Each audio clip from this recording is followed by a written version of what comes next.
Vivimos en un mundo en el que nuestro hemisferio derecho, la parte más importante de nuestro cerebro, como explicaré más adelante, no está aportando nada en realidad. De hecho, vivimos en un mundo ficticio, un mundo teórico, algo así como un mundo imaginario, una especie de mundo Matrix, en el que la realidad no logra calar. En su lugar, tenemos una teoría de cómo son las cosas, y esa teoría prevalece sobre la experiencia, prevalece sobre la realidad. Me gustaría contaros algo que me impactó muchísimo. Estaba haciendo lo que llamamos una ronda de visitas, eso que hace un médico cuando recorre una sala y ve a los pacientes que han ingresado durante la noche. Me presentaron a un hombre que había ingresado esa misma noche. Había sufrido un ictus en el hemisferio derecho y tenía paralizado el lado izquierdo del cuerpo. Fui a verlo y le pregunté, ¿cómo estás? Y contestó, oh, estoy bien. Yo le dije, qué bien. ¿Entonces no hay ningún problema? No. ¿Ningún problema, por ejemplo, con tu brazo izquierdo, que tenía completamente paralizado? No. ¿Puedes moverlo bien? ¿Sí? ¿Me lo puedes enseñar? Y él respondió sí, y yo le dije, pues yo no veo que se mueva nada. ¿Vosotros sí? Pregunté a las enfermeras, y respondieron, no hemos visto que se moviera nada. Entonces cogí su brazo para colocárselo delante y le pedí, ahora muévelo. Y me dijo, oh, ese no es mi brazo, doctor, es de ese paciente de allí. Eso es extraordinario. La razón por la que les cuento esto es que ejemplifica algunas cosas de las que vamos a hablar. El hemisferio izquierdo por sí solo, que era el caso de este hombre, cuyo hemisferio derecho no funcionaba, niega la realidad. No asumirá la responsabilidad de nada que haya salido mal. Dirá que es problema de otra persona, y en lo que a él respecta todo está mal hecho. Esto resulta ser bastante relevante para la forma en que vivimos hoy en día. Casi todo lo que se ha popularizado como la verdad sobre los hemisferios es erróneo. Por aquí es por donde me gustaría empezar. Os quiero hablar de una intervención denominada callosotomía, en la que se separan quirúrgicamente los dos hemisferios. Se trata de una intervención que se utiliza para ayudar a los pacientes con una epilepsia intratable. Estos pacientes sufren crisis epilépticas constantemente y si se corta la conexión entre los dos hemisferios, al menos una parte del cerebro deja de funcionar. Así que fue un gran paso adelante para el cuidado de los pacientes, pero también brindó a los investigadores la oportunidad de entrevistar a un único hemisferio por primera vez, de hablar solo con uno de los dos. Y lo que descubrieron fue que efectivamente hay diferencias, pero las atribuyeron a que realizaban cosas distintas. Eso se debe a que concebían el cerebro como una máquina. Esto es un gran error, porque en ciencia siempre se recurre a un modelo. No se puede prescindir de un modelo, es imprescindible utilizarlo. Y un modelo no es más que una metáfora, una forma de decir, es como esto. Pero en realidad el cerebro no se parece en nada a una máquina. Sin embargo, plantearon la pregunta como si fuera una máquina. ¿Qué hacen los dos hemisferios? ¿Qué hace el hemisferio izquierdo? ¿Qué hace el hemisferio derecho? Y la respuesta a la que llegaron fue la siguiente. El hemisferio izquierdo se encarga de la razón y el lenguaje. Es sensato. Un poco aburrido, pero al menos es de fiar. En cambio, el hemisferio derecho pinta cuadros, se pone un poco emotivo. Es interesante, pero está completamente fuera de control. Es demasiado excitable.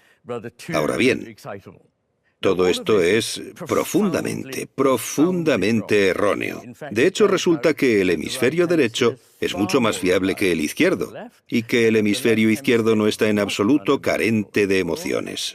Rápidamente se transforma en ira, agresividad, asco, superioridad moral, y el hemisferio derecho es el que realmente modera las emociones. Si estas son inapropiadas o excesivas, será el hemisferio derecho el que las calme. Así que todo aquello era completamente erróneo. Llegué tarde a la medicina. Me interesaban la filosofía y la literatura y pensé que realmente necesitaba estudiar medicina para comprender el problema mente-cuerpo. En cualquier caso, mientras me formaba en medicina, Me llamaron la atención varias cosas. La primera es que el cerebro está dividido en dos. Quiero decir, es obvio. Si miras el cerebro es como una nuez. Tiene una gran división en el centro, pero nadie se pregunta por qué. Y es una pregunta bastante interesante porque el poder del cerebro proviene únicamente de establecer conexiones. Pero si queremos muchas conexiones, ¿por qué tenemos una gran división? Lo segundo es que el cerebro es asimétrico. La pregunta es, ¿por qué tiene que ser asimétrico si lo único que se buscaba era disponer de más espacio a medida que el cerebro crecía? ¿Por qué no se hizo igual en las dos mitades? Y lo tercero es que hay una pequeña banda de fibras en la base del cerebro que las conecta. Esta, denominada cuerpo calloso, es la que se seccionaba en la operación llamada callosotomía. Solo alrededor del 2% de las neuronas cruzan de un hemisferio a otro. ¿Por qué gran parte del tráfico que atraviesa esta conexión se reprime por naturaleza? Entonces, pensé que esto no podía ser. Debía de haber algunas diferencias significativas, y efectivamente las hay. Me pasé 30 años investigando cuáles son, y os hablaré un poco sobre ellas. Para responder a la pregunta ¿por qué debe haber dos hemisferios?, la evolución de la naturaleza tuvo que resolver un problema muy básico de supervivencia: cómo comer y al mismo tiempo mantenerse con vida. Puede que a vosotros no os parezca difícil, pero lo cierto es que para la mayoría de los animales siempre ha sido un problema grave, porque para alimentarse hay que ser muy rápido a la hora de atrapar aquello que sabes que necesitas comer. Imagina a un pájaro tratando de recoger semillas en medio de arena o grava. Tiene que concentrar su atención de forma muy precisa, centrada exclusivamente en un detalle, y tiene que ser capaz de cogerla rápidamente. No puede permitirse dudar, no puede permitirse preguntarse, ¿es una semilla o no lo es? Simplemente tiene que ir a por ella y cogerla. Pero si esa es la única atención que presta, no durará mucho tiempo, porque hay un depredador merodeando cerca. Y mientras mira la semilla, no ve al depredador, ni ve a su pareja, ni a su familia, ni a su descendencia.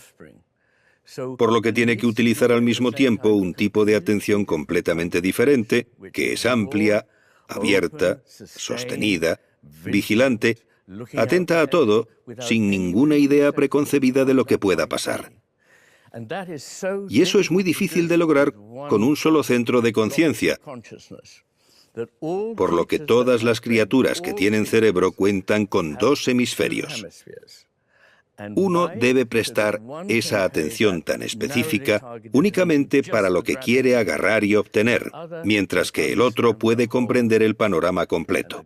El que agarra es el hemisferio izquierdo, que en nuestro caso controla la mano derecha, con la que la mayoría de nosotros realizamos el acto de agarrar. También controla ese aspecto del lenguaje por el que decimos «lo tengo, lo he cogido».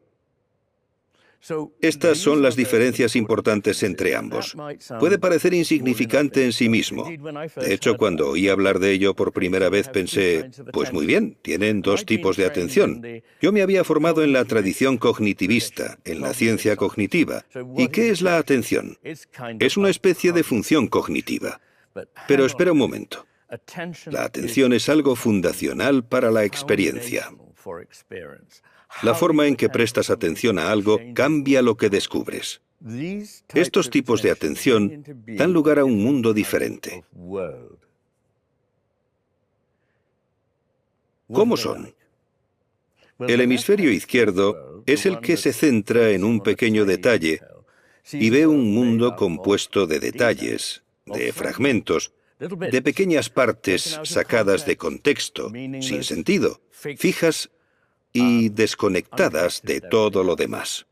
Abstracto en términos generales. Otra semilla, otro conejo. Yo conozco esas cosas. Así que ese es el tipo de atención que crea un mundo sin sentido, compuesto de pedacitos y fragmentos. Pero el hemisferio derecho ve el todo. Comprende y mantiene unida esa imagen completa. Y lo que ve es un mundo en el que nada es inamovible o seguro. Puede que sea o no lo que tú crees que es. En última instancia está conectado con todo lo demás que existe, fluye y cambia. Es lo que es únicamente por el contexto en el que se encuentra. Es, en esencia, un ser vivo. Y lo digo literalmente, las personas que sufren un derrame cerebral en el hemisferio derecho, al depender del hemisferio izquierdo, pueden ver a su marido o a su mujer como una cosa, un objeto, un zombi, una especie de robot. Dejan literalmente de ver la vida. En cambio, con el hemisferio izquierdo, ya sea dañado o suprimido, lo cual se puede hacer mediante un procedimiento experimental que es completamente inofensivo y con el que se puede suprimir un único hemisferio a la vez. Si se suprime el hemisferio izquierdo, las personas ven las cosas como seres vivos y dicen que el Sol es un ser vivo que se mueve por los cielos y nos da energía y vida. Se trata de dos visiones del mundo diferentes, y en cierto modo necesitamos ambas. Pero el problema es que en el mundo moderno solo nos fijamos en una de ellas. Más adelante hablaré de eso. Pero esas son las diferencias. No se trata del trabajo que realizan, se trata de cómo, de qué manera y con qué fin, con qué actitud observa el cerebro el mundo.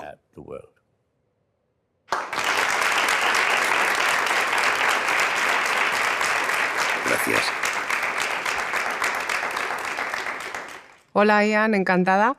Me gustaría saber, tengo mucha curiosidad por saber qué pasa en el cuerpo y en la mente cuando el cerebro sufre un daño.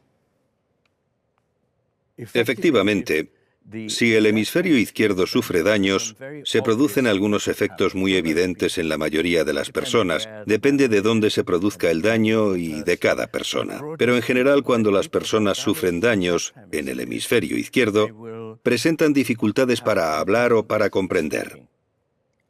Estas dificultades no suelen ser muy graves. Sin embargo, el problema suele estar en el habla. Y, por supuesto, dado que la mayoría de las personas, el 90% o el 89% son diestras, tendrán dificultades para usar la mano derecha. Estos síntomas son muy evidentes. En el ámbito médico, todo el mundo puede ver el problema del habla y del movimiento de la mano derecha. Por eso la gente percibe ese tipo de ictus como el más preocupante, el del hemisferio izquierdo. ¿Tener un ictus en el hemisferio derecho? No importa. Aún así, es mucho más fácil rehabilitar a las personas tras un ictus en el hemisferio izquierdo que tras uno en el hemisferio derecho. Cuando los cuidadores tienen que atender a alguien que ha sufrido un ictus, los que tienen que cuidar a alguien con un ictus en el hemisferio izquierdo dicen que no pasa nada. Sigue siendo la misma persona.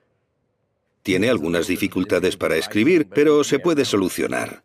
Sin embargo, un ictus en el hemisferio derecho suele cambiar a la persona por completo. Incluso su personalidad puede cambiar. Su capacidad para comprender lo que ocurre cambia. Empiezan a tomarse todo al pie de la letra. Por ejemplo, si ahora yo digo que hace un poco de calor aquí, tú no piensas que te estoy dando información meteorológica. Tu hemisferio izquierdo sí lo hace, pero tu hemisferio derecho sabe que lo que quiero decir es si podemos encender el aire acondicionado, abrir una ventana o algo parecido. El hemisferio derecho entiende lo que está pasando. El hemisferio izquierdo básicamente no. Esa es una diferencia muy grande. En la primera parte de un largo libro que escribí titulado El problema con las cosas, analizo lo que ocurre en estas situaciones en las que uno u otro hemisferio sufre daños de diferentes formas. Es complicado, pero a la vez muy sencillo. Resulta que, como ya he explicado, el hemisferio derecho presta más atención que el izquierdo. Se fija en el panorama completo. Pero también percibe mejor los diferentes sentidos. La vista, el oído, el olfato, el gusto, el tacto, todos ellos. Es más agudo. Es más bien ridículo decir que está más cerca de la verdad del hemisferio izquierdo. Además, saca mejores conclusiones de lo que ha prestado atención y percibido. Así que el hemisferio derecho es capaz de emitir buenos juicios, teniendo en cuenta una visión completa. Sin embargo, el hemisferio izquierdo tiende a sacar conclusiones completamente descabelladas. Esto se ve de hecho en la esquizofrenia. La esquizofrenia es una afección en la que el hemisferio derecho no funciona muy bien, no contribuye adecuadamente. Todo tiene que ser calculado por el hemisferio izquierdo, partiendo de los principios básicos. Esto desgasta mucho, es angustioso y además te llevará a una conclusión errónea.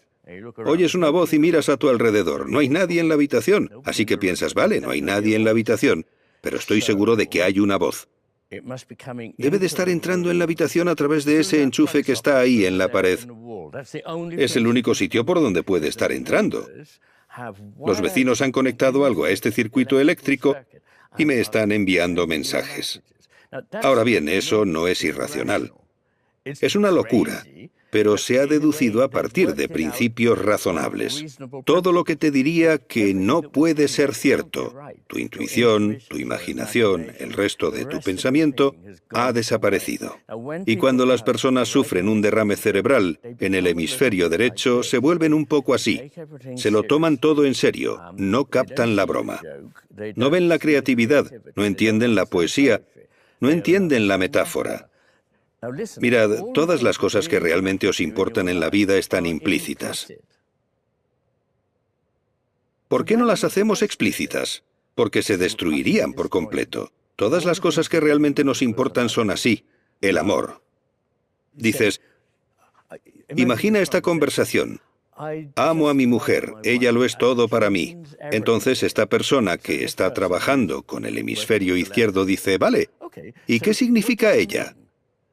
No, ella no significa nada que yo pueda explicarte. Tienes que estar ahí y formar parte de la relación para saber de qué estoy hablando. El amor, la amistad y el sexo son así. Se pueden hacer explícitos, pero se convierten en otra cosa. Se ven mermados.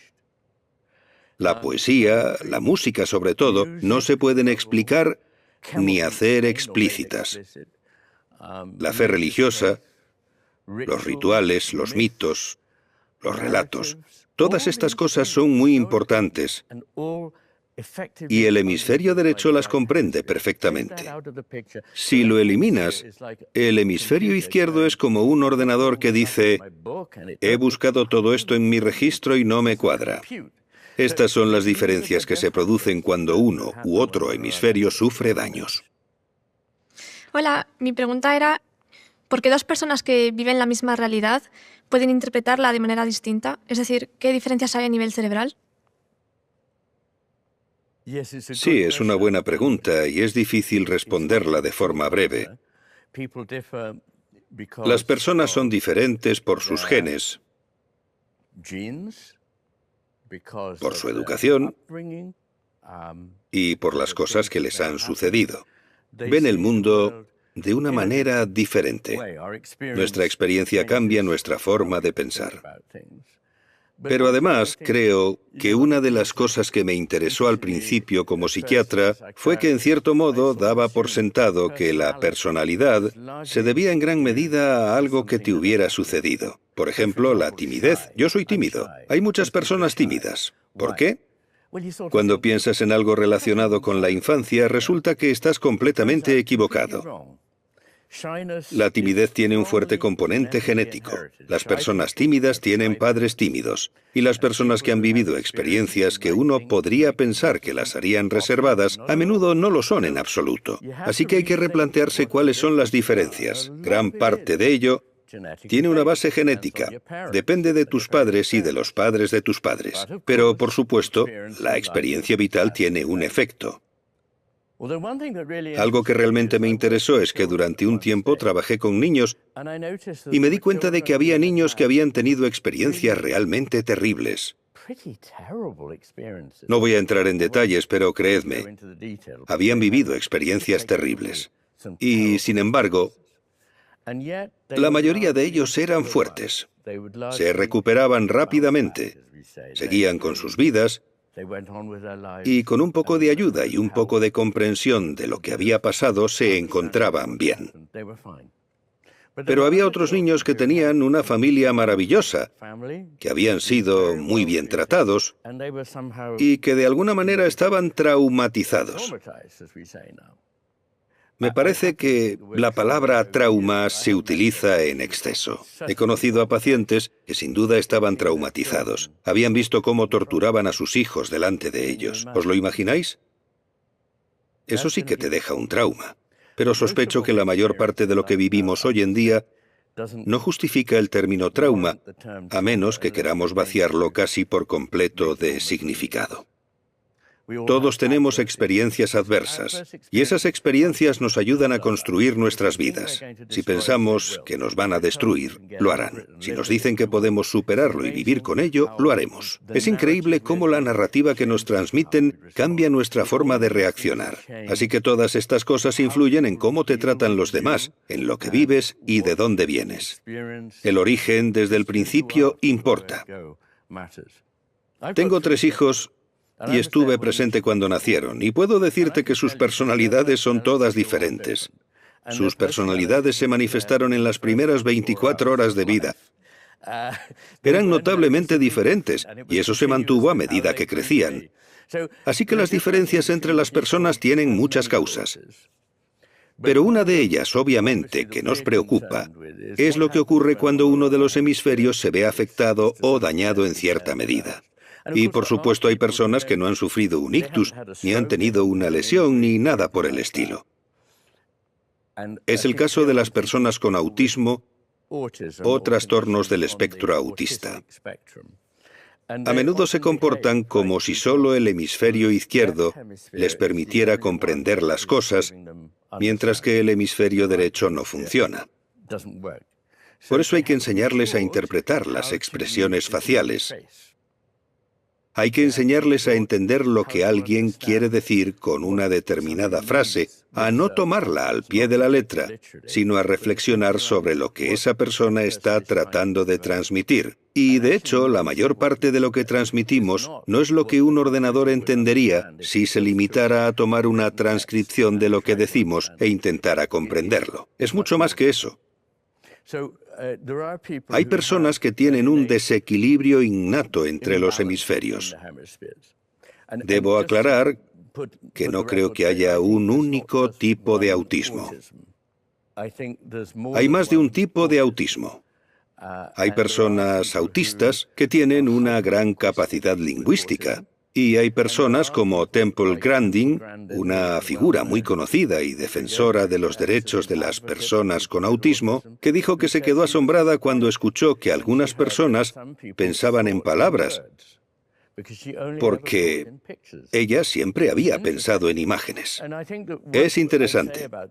Muy a menudo en el autismo hay un problema con el cuerpo calloso, esas fibras que conectan los 2 hemisferios. Y también con una estructura similar en el cerebelo.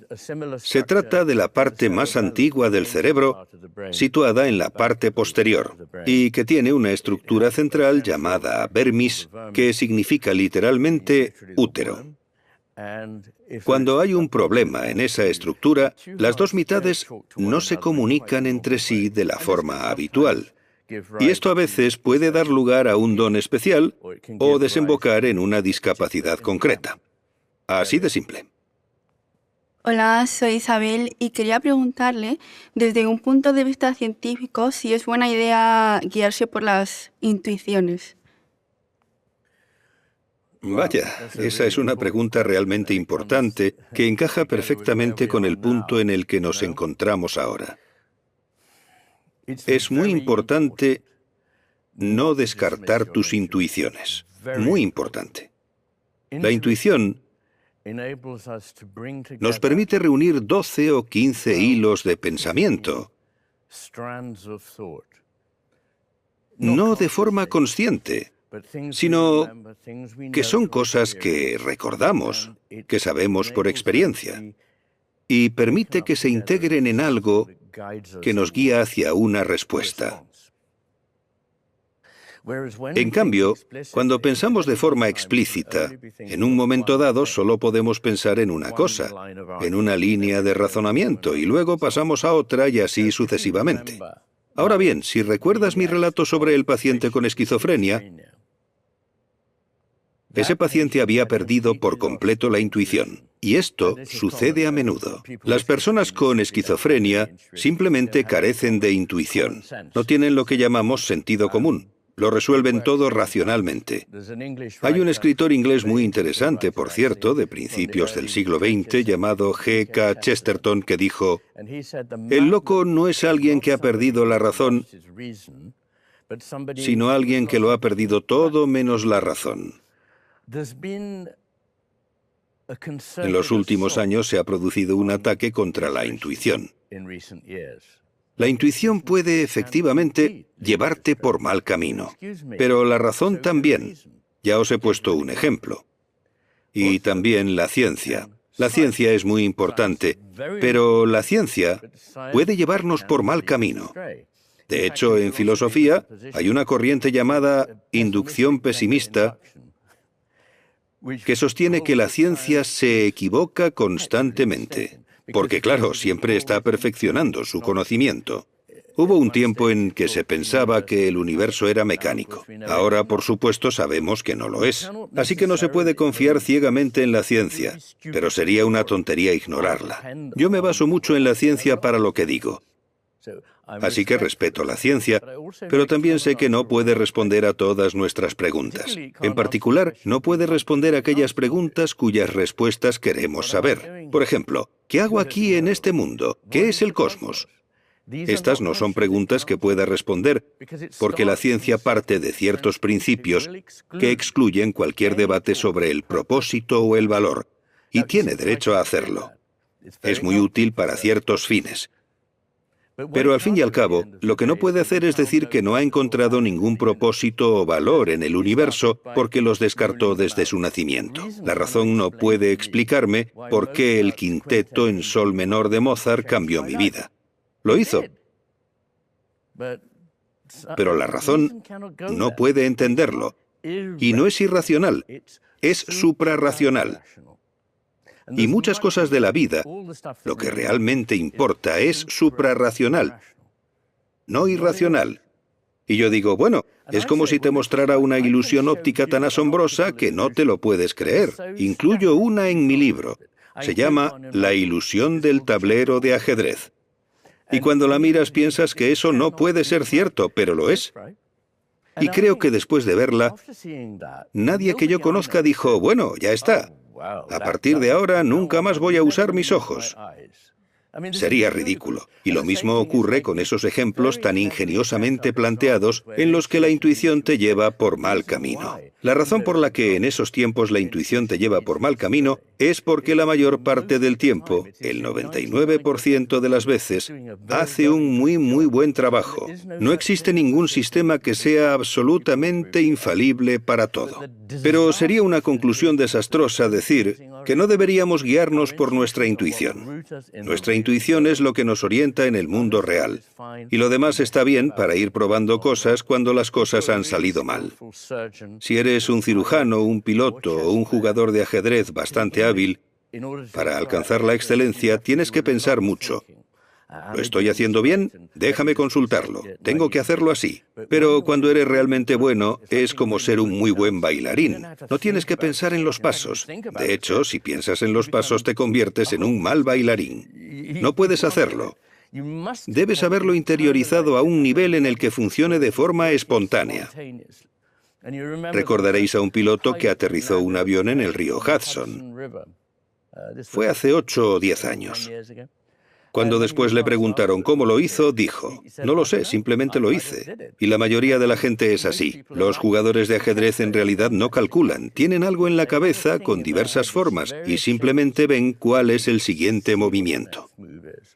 Probablemente conozcáis la historia de Henri Poincaré. Fue un gran matemático de principios del siglo XX. Descubrió algo llamado ecuaciones funcionales. Dedicó mucho tiempo a pensar sobre ello. Se quedaba despierto hasta tarde. Bebía mucho café y pensaba, vaya, no sé hacerlo. Se fue de compras, no pensaba en ello en absoluto y de camino a casa se subió a un autobús y en el momento en que puso el pie en el escalón, de repente entendió las ecuaciones funcionales. Todo eso estaba pasando dentro de él. Fue él quien las descubrió, pero no lo hizo conscientemente.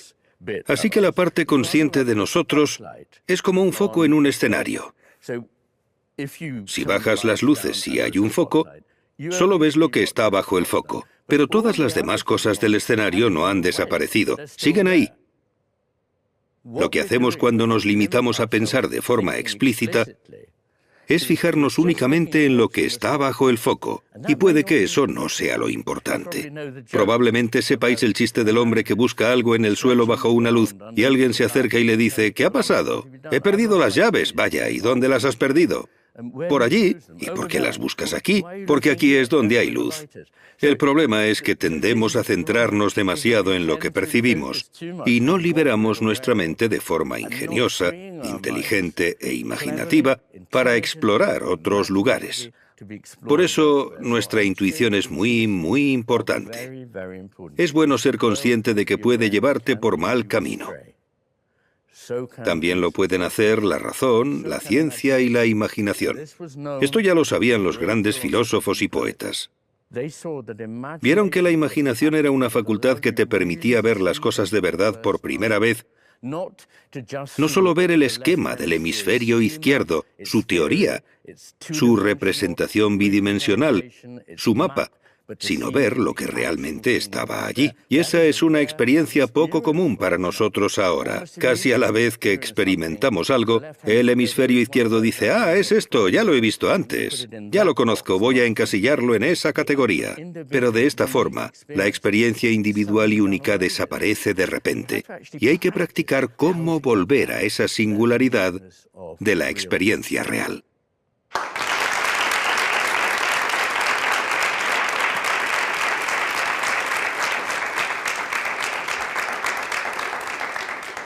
Hola, ¿qué tal, doctor? Me he estado fijando que a día de hoy las personas solemos ir como enfadadas, muy malhumoradas. ¿Cree que deberíamos tener más sentido del humor?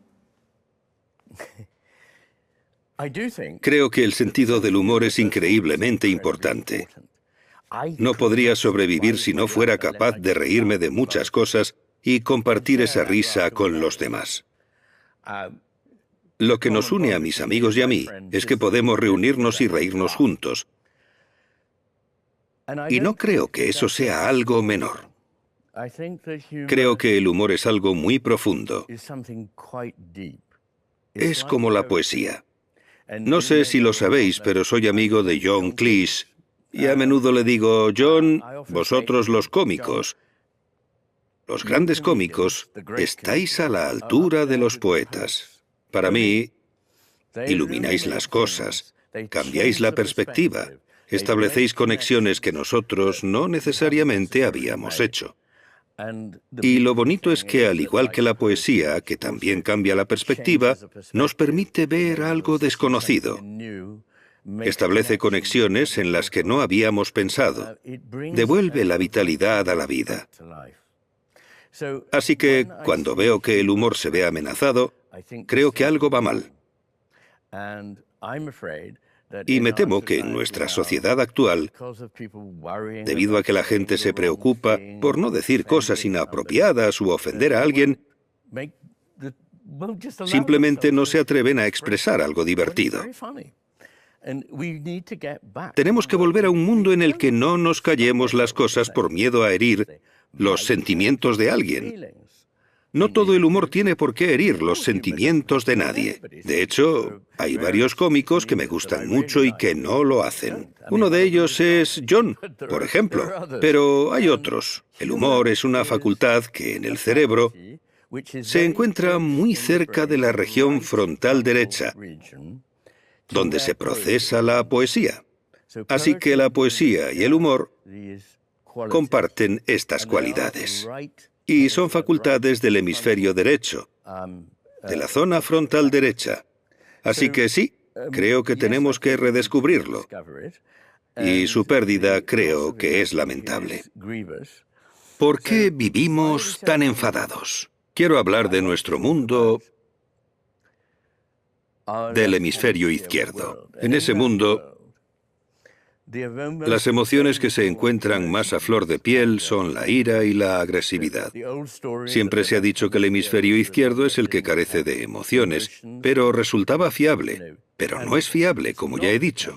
Y es interesante, algo que no he mencionado. es propenso a los delirios. Permitidme decirlo, es propenso a los delirios. Y en cuanto a los casos, examino unos 25 de los síndromes neuropsiquiátricos más singulares, extraordinarios e increíbles, en los que las personas creen todo tipo de cosas muy extrañas.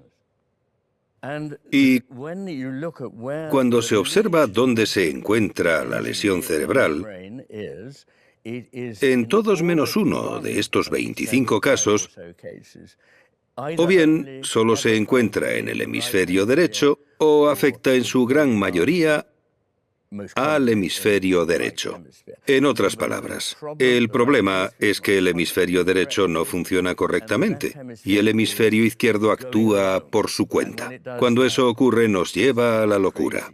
Por lo tanto, no se puede confiar en absoluto en el hemisferio izquierdo. De verdad, está engañado. Y no soy el único neurocientífico que dice esto. Se me ocurren al menos otros 3 que han dicho que el hemisferio izquierdo por sí solo está francamente engañado. Así que necesitamos que nos guíe el hemisferio derecho. La vieja idea de que el hemisferio izquierdo no tenía emociones es errónea. Tiene ira y agresividad. Estos son aspectos clave. De hecho, la emoción más fuertemente lateralizada en el cerebro humano es la ira, y está lateralizada en el hemisferio izquierdo, no en el derecho.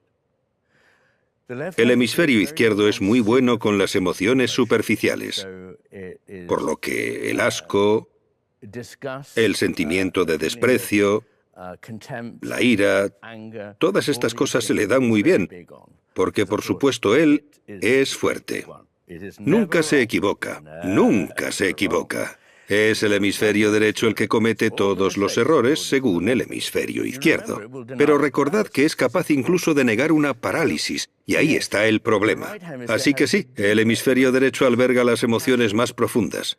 La compasión, la capacidad de ponerse en el lugar de otra persona. A eso lo llamamos teoría de la mente, y aquí es donde el hemisferio derecho es mucho mejor. Y también lo hace de forma natural. El amor, la vergüenza, la culpa, todas esas emociones matizadas. Así que lo que necesitamos es recuperar un poco de humor y dejar de estar tan enfadados todo el tiempo. Gran parte de la ira proviene de la arrogancia moral. No hay nada que alimente más tu fuerza interior de que tienes razón que enfadarte. Unámonos y enfadémonos de verdad. Gritemos mensajes de odio. Juzguemos y disparemos a las personas con las que no estamos de acuerdo. Esto es espantoso y está ocurriendo. Está ocurriendo en nuestros campus, los lugares donde la gente debería estar aprendiendo a mantener una conversación civilizada con los demás. Cuando era joven, durante los primeros 50 años de mi vida, nunca hubiera creído que una persona rompiera la relación con un amigo por tener una opinión política diferente. No me importaban las opiniones políticas de mis amigos ni sus creencias religiosas. Nunca me habrían importado. Si eran amigos, eran amigos. Pero ahora ha dicho algo inapropiado, ha votado a X, a quien sea. Rellena el espacio en blanco como quieras, y eso ya es suficiente para romper una relación. Pero nunca debería serlo. Suponía acertadamente que las personas inteligentes y decentes podían discrepar en toda una serie de cuestiones sociales. Y la clave era hablar con ellas y averiguar por qué piensan así, y tal vez comprender que no eran tan estúpidas. Tienen sus razones. Ellos tienen sus razones, tú tienes las tuyas. Y al final ocurre algo maravilloso. Se llega a un entendimiento. Ambos habéis dado un paso adelante, pero limitarse a gritar no es educar. Es una receta para la destrucción. Así que dejemos a un lado nuestra ira. Si no puedes evitar enfadarte, busca ayuda de un terapeuta porque tienes un grave problema. Pero no estemos enfadados todo el tiempo. Intentemos reírnos juntos. De hecho, nos llevaría a crear una sociedad maravillosa en la que nos divirtiéramos, en lugar de una en la que pasáramos todo el tiempo odiándonos unos a otros.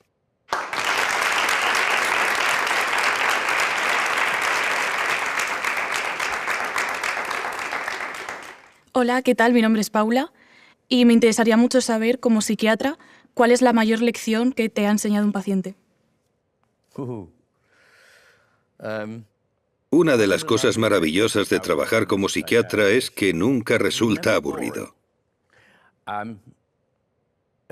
Si te pasas la vida mirándole el recto a la gente, después de haber mirado media docena de rectos, ya más o menos lo tienes claro. Pero cuando eres psiquiatra, cada paciente es nuevo, cada paciente es único, cada paciente es diferente. Y de hecho, hay algo tremendamente interesante en el proceso de conocer a ese paciente. Tenía una forma de conseguir que la gente me contara todo lo que necesitaba saber sin que pareciera que los estaba interrogando en absoluto. Manteníamos una conversación y al final de la misma tenía toda la información que necesitaba. Y a menudo los pacientes decían, Dios mío, sabes más de mí que mi marido o mi mujer, mis hijos, mis padres. En cierto modo, esa era una parte importante. Yo les escuchaba. Y esto es interesante, porque el simple hecho de que te escuchen es, hasta cierto punto, curativo. Obviamente estas personas necesitaban tratamiento, a menudo intervenciones bastante importantes, claro, pero a veces ya se sentían un poco mejor tras haber pasado por una primera evaluación conmigo. Probablemente porque nunca en su vida les habían escuchado con tanta atención durante tanto tiempo, 1 hora y media. En alguna ocasión les decía, venga, empecemos el tratamiento con este medicamento, te derivaré a este tipo de terapia, etc.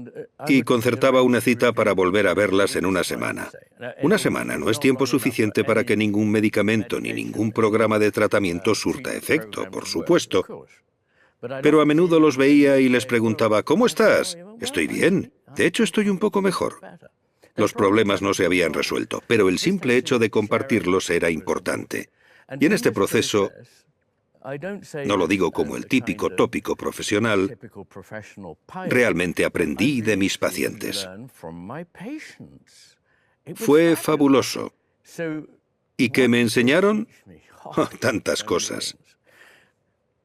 Pero hubo algunos casos que me enseñaron lo impresionante que es un problema en el hemisferio derecho. Ya he mencionado uno de ellos, pero me viene a la mente otro. Existe un síndrome interesante llamado síndrome de Cotard. En él las personas creen que están muertas e incluso llegan a pedir que las entierren, porque al fin y al cabo están muertas.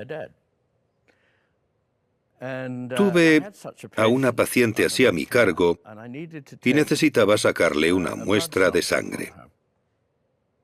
Ella me aseguró que no tenía sangre en el cuerpo, así que le dije, de todos modos lo voy a intentar. Le saqué la sangre y con un poco de aire triunfal levanté la jeringuilla y le dije, mira tu sangre. Y ella dijo, la has puesto ahí.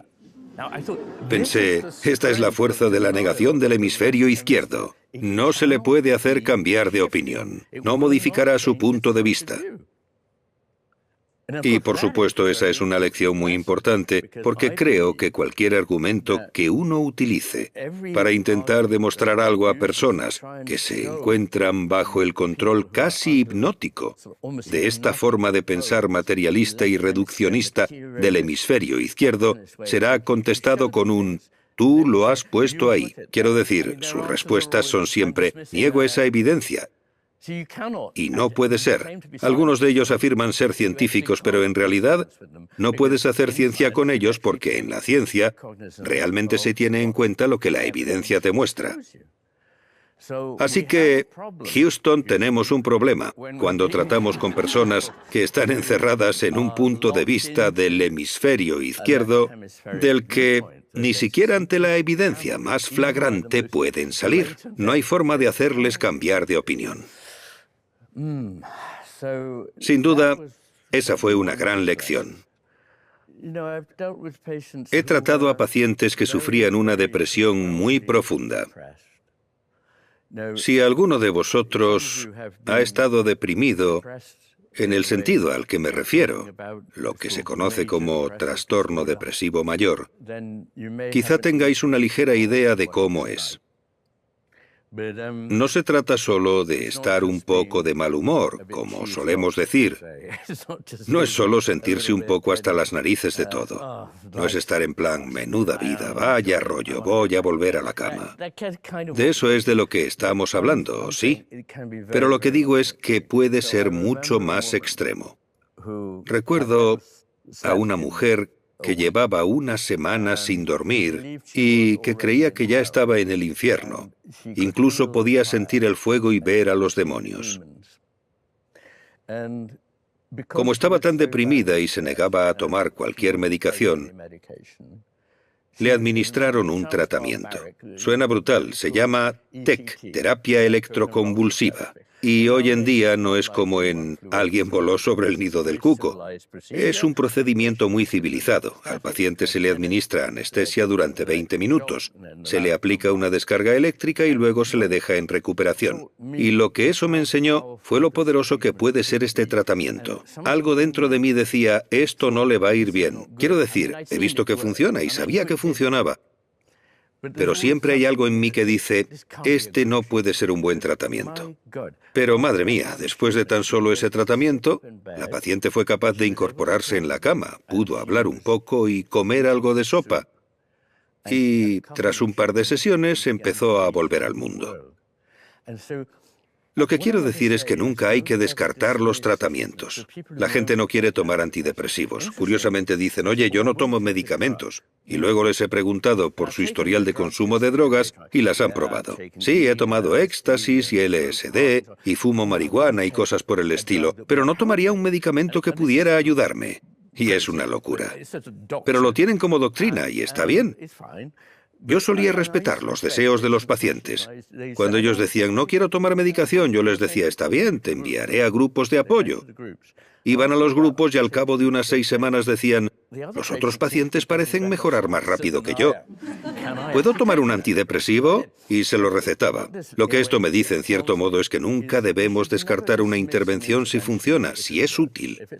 Y no digo que no provoque problemas, efectos secundarios y demás. Soy muy consciente de ello, pero hay ciertas circunstancias en las que es una cuestión de vida o muerte. Y realmente hay que ver a la gente sufriendo de esta manera para saber que tu corazón no es tan duro como para decir, no usaré ese tratamiento contigo aunque pueda ayudarte. Yo mismo tengo antecedentes de depresión. Cuando tenía unos 19 años todo me iba bien. Tenía una novia encantadora, había entrado a la facultad de medicina, me habían concedido una beca, así que me instalé felizmente y dejé de comer. No quería comer, me sentía demasiado ansioso, no paraba de despertarme a las 3 de la madrugada. Sabía que algo iba mal, no estaba seguro de qué demonios era. Estaba en casa de mis padres y fuera, por la ventana de mi dormitorio, se veía un cedro en el que había un zorzal cantando a las 3 de la madrugada. Me desperté retorciéndome, sudando, y allí estaba ese zorzal. Y pensé, la única razón por la que ese zorzal está cantando es porque tiene un tumor y sabe que va a morir. Había aún una pizca de sentido común en mí que me decía, espera un momento, esto es un poco raro. Vamos a ver, no creo que eso sea cierto.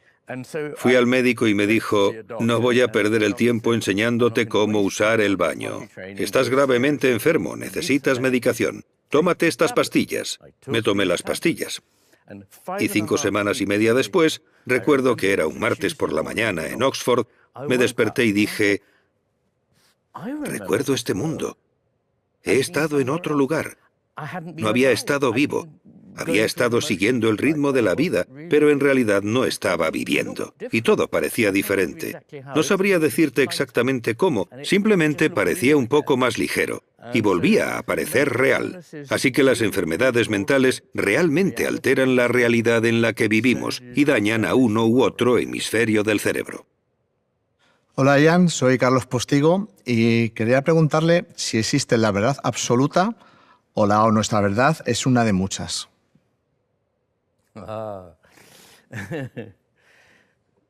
Esa es una pregunta bastante importante.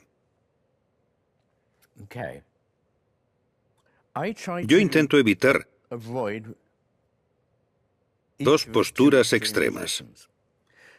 Una de ellas es la que yo denomino realismo ingenuo, que la verdad está ahí fuera, en algún lugar, y que si nos lanzamos por un camino lógico, dando pasos poco a poco, acabaremos llegando a ella y la poseeremos. La otra es la que yo denomino idealismo ingenuo, que sostiene que en verdad la realidad está toda aquí dentro. Yo la construyo.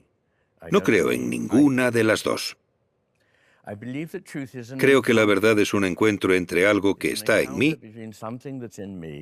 y algo que existe independientemente de mí. Y es en lo que nace de ese encuentro donde surge la verdad, donde surge la realidad. Hay un poco de mí en ello, o un poco de ti, y un poco de algo que no eres tú ni yo. Eso significa que la verdad es un proceso. Eso significa que realmente no es una cosa, no es simplemente lo que hay ahí fuera.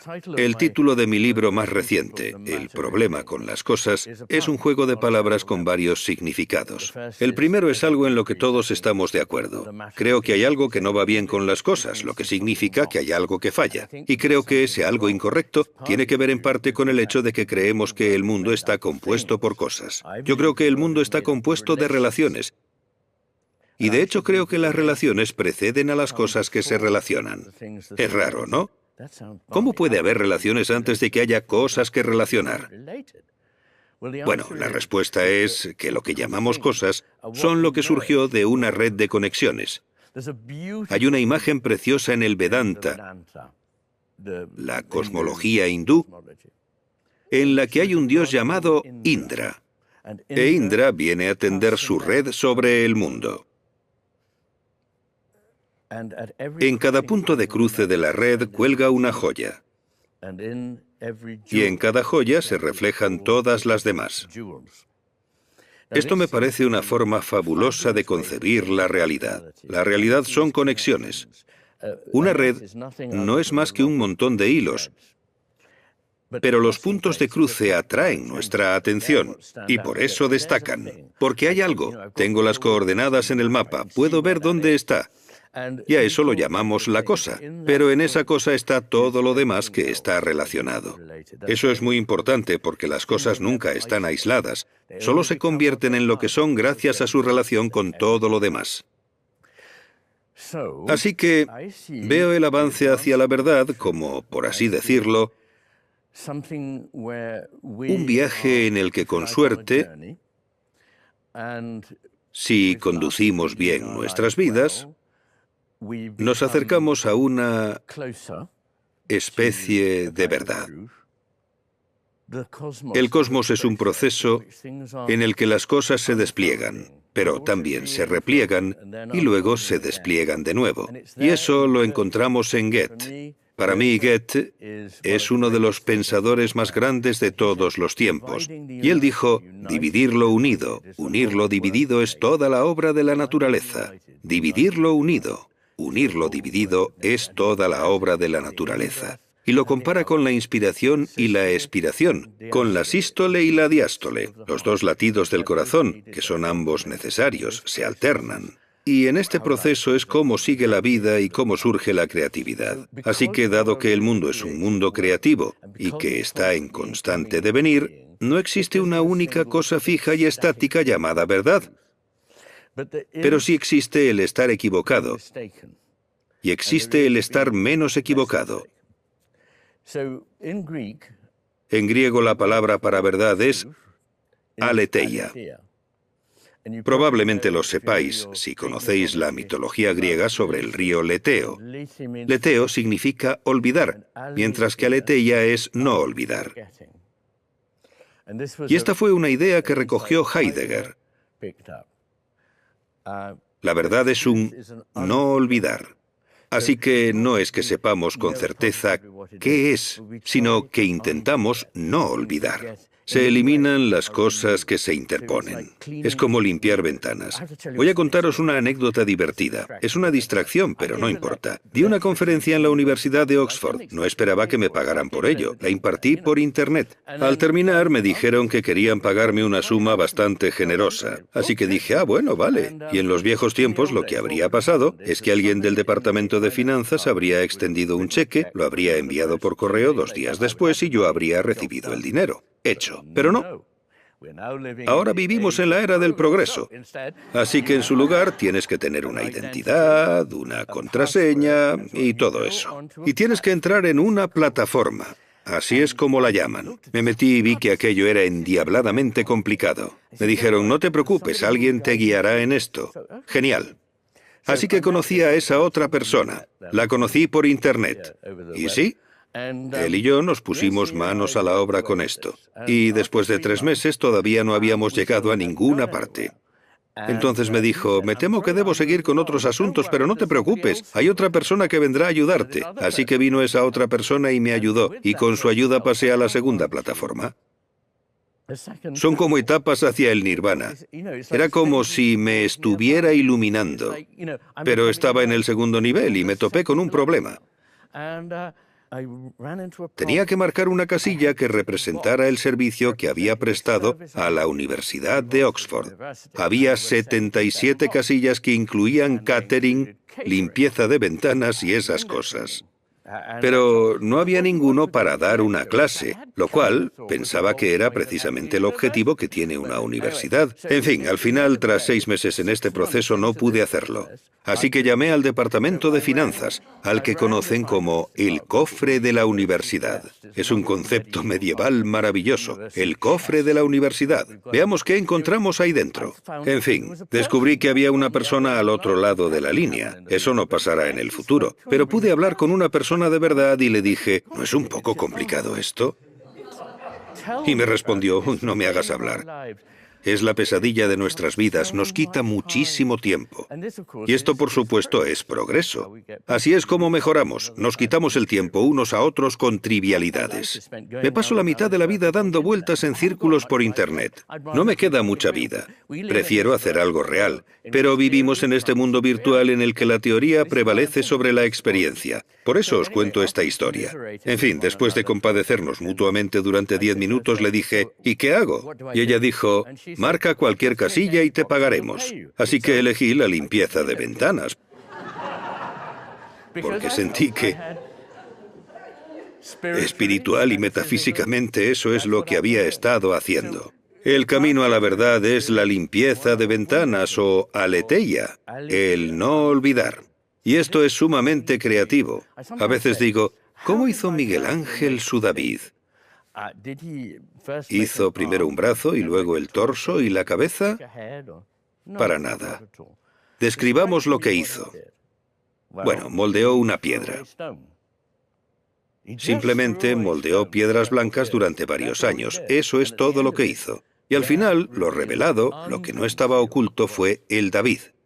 Esa es una buena imagen de cómo surgen las cosas y de cómo nos acercamos a la verdad.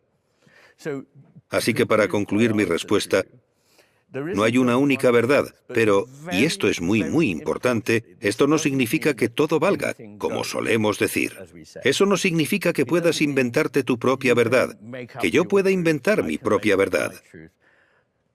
La sociedad se desmoronaría y, por supuesto, en la vida cotidiana, todos creemos que hay verdades. De lo contrario, ¿qué sentido tendría hacer nada? Porque en realidad no tendría sentido hablar, ya que nada de lo que dijeras sería más cierto que cualquier otra cosa. La vida simplemente se destruiría. Así que, por supuesto, creemos que hay cosas que son ciertas. Digan lo que digan los posmodernistas, eso es la verdad. Solo que no hay una única verdad. Pero eso tampoco significa que la verdad de todo el mundo sea igual de válida. Quiero decir, si la gente dice, bueno, mi opinión es tan buena como la tuya, y yo digo, sí, es muy probable que lo sea, pero también puede que no. Esta es la realidad. Algunas opiniones valen más que otras. Algunas verdades están más cerca de la realidad que otras. No puedo decirte cuál es esa realidad, pero sí que puedes ir hacia ella. Tienes que encontrar tu camino, pero si te das cuenta de que estás en el camino equivocado, sal de ahí.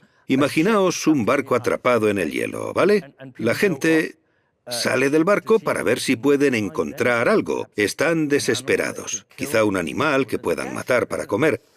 Pero cuando descubren que no saben a dónde se dirigen, lo incorrecto es que sigan adelante, porque entonces seguro que morirán. Si ves que no llegas a ninguna parte, da marcha atrás y replantéatelo. Y si vas por el camino equivocado, despierta, vuelve al punto de partida y prueba con otro camino. No puedo decirte a ti ni a nadie cuáles son esos caminos, pero creo que todos sabemos cuándo estamos avanzando hacia la verdad, y en realidad es algo precioso. La verdad es muy real y he llegado a creer que la verdad, la belleza y la bondad, las tres grandes virtudes platónicas, son lo que marca la diferencia en la vida y son lo que hemos olvidado en nuestro mundo moderno. Creemos que son solo inventos nuestros. Creemos que nos las inventamos. Es como si viviéramos en una celda sin ventanas al mundo. Estamos ahí dentro y pintamos bonitos cuadros en las paredes para animarnos. Y pensamos, ¡anda, qué bonito! Hay algo bueno. No. La verdad, la belleza y la bondad existían antes que nosotros, antes que la humanidad, antes que prácticamente todo. Y o bien las descubrimos o no lo hacemos. No las inventamos. Yo distingo entre las palabras invención y descubrimiento. Invención significa que te lo has inventado. Descubrimiento significa que lo has descubierto. Estaba ahí y lo has encontrado. Creo que esa es nuestra razón de ser. Somos seres increíblemente extraños. Necesitamos mucha energía. Somos el desarrollo más extraordinario de la historia de la evolución. Pero creo que la razón por la que existimos es que tenemos la capacidad de responder al valor, de responder a esas cosas tan hermosas, al amor, a lo sagrado, a lo verdadero, a lo bello, a lo bueno. Y o lo hacemos y ayudamos a que crezcan o no lo hacemos. Si no lo hacemos, en mi opinión, hemos desperdiciado una vida, pero a la evolución no le importa.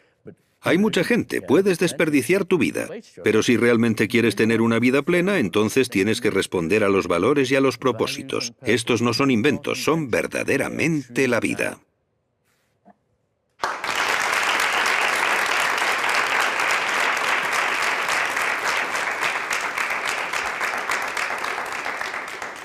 Hola doctor, soy Alexandra, mucho gusto. Me gustaría saber cuál es la importancia de las palabras, del lenguaje en el cerebro. El lenguaje es muy importante, pero no lo es todo. La mayoría de las cosas verdaderamente profundas no se pueden expresar con palabras. No encuentro palabras para describir las cosas que realmente importan. Por poner algunos ejemplos, he hablado del amor. No puedo explicar la sensación a alguien que nunca se ha enamorado. La música, no puedo decirte lo que significa, tienes que escucharla. La fe religiosa, no puedo explicarte un argumento que te haga creer en ella. Solo puedo ofrecerte algo, una idea a la que tu corazón responde o no responde. Así que el lenguaje tiene sus límites. En El maestro y su emisario, el libro que escribí y que se publicó en 2009, sostengo que el lenguaje evolucionó a partir de la música. Pero no todo el mundo está de acuerdo con esto. Hay una persona muy conocida de la que habréis oído hablar, llamada Steven Pinker. Steven Pinker dice que la música es tan útil como la tarta de queso o la pornografía. Vale, supongo que en realidad no le gusta la música. ¿Cómo puede ser? Pero no es inútil. Quizás sí sus argumentos. Es bonita, pero no es útil. La música es muy útil. Todavía existen tribus que solo pueden comunicarse a través de sonidos musicales. Y esto es importante porque la utilizan cuando cazan. Así que resulta muy útil desde un punto de vista práctico y realista. Necesitan organizarse en torno a un objetivo común. Y lo consiguen simplemente a través de la entonación, cantando ciertos sonidos, ciertas locuciones. Esto ocurre en diversos lugares.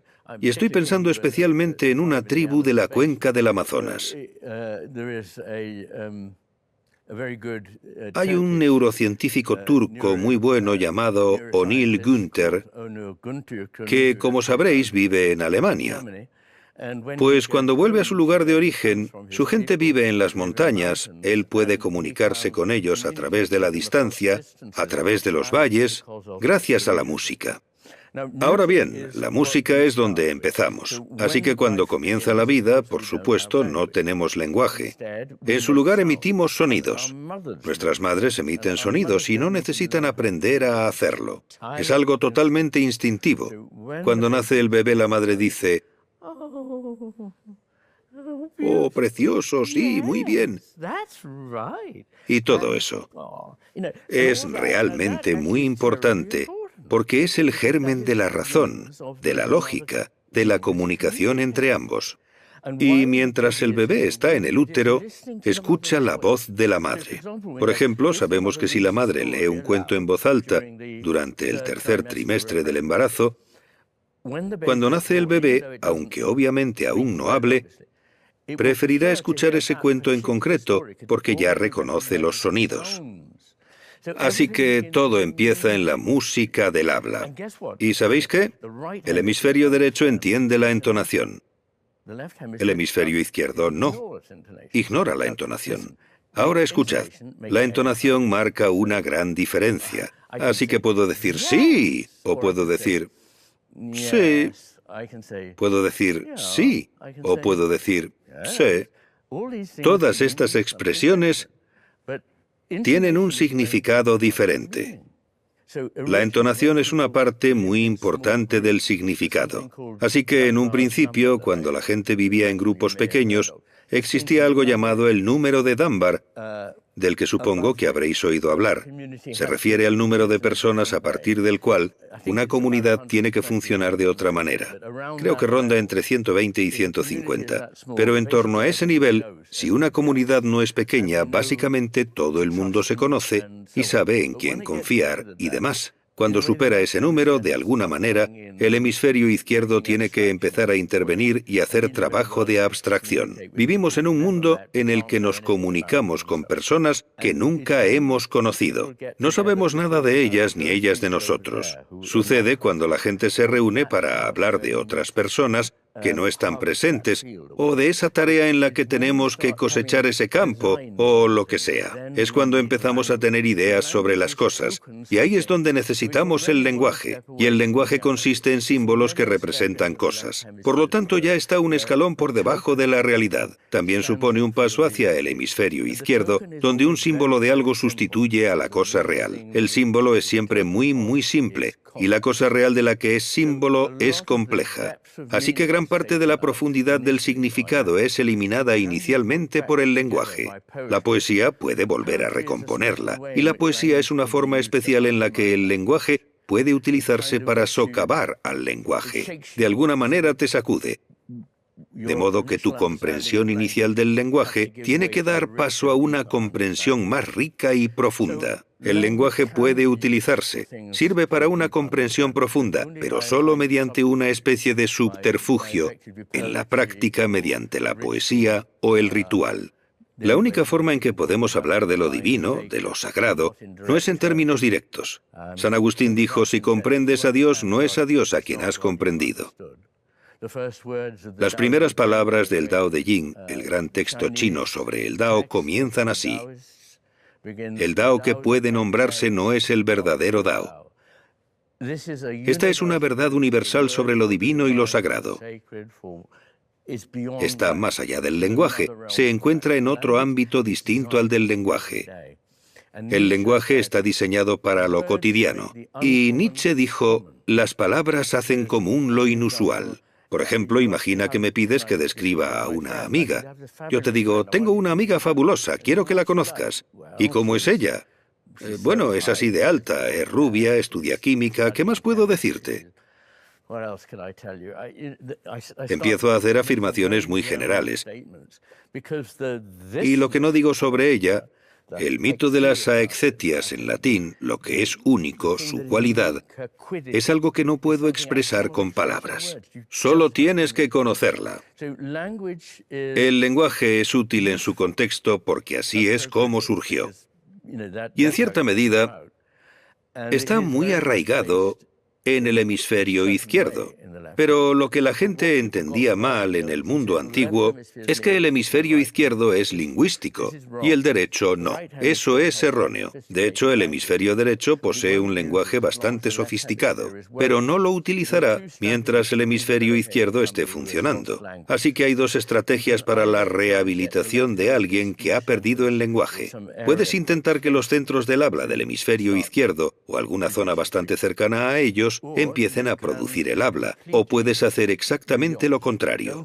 No estimular los centros del habla del hemisferio izquierdo, sino intentar que las transferencias del habla del hemisferio derecho, por decirlo de alguna manera, empiecen a funcionar poco a poco. Y de hecho a menudo puede funcionar muy bien. Así pues, el lenguaje es competencia de ambos. Y es cierto que algunas facetas del lenguaje son gestionadas mejor por el hemisferio izquierdo. Por ejemplo, la sintaxis es más compleja en el hemisferio izquierdo que en el derecho.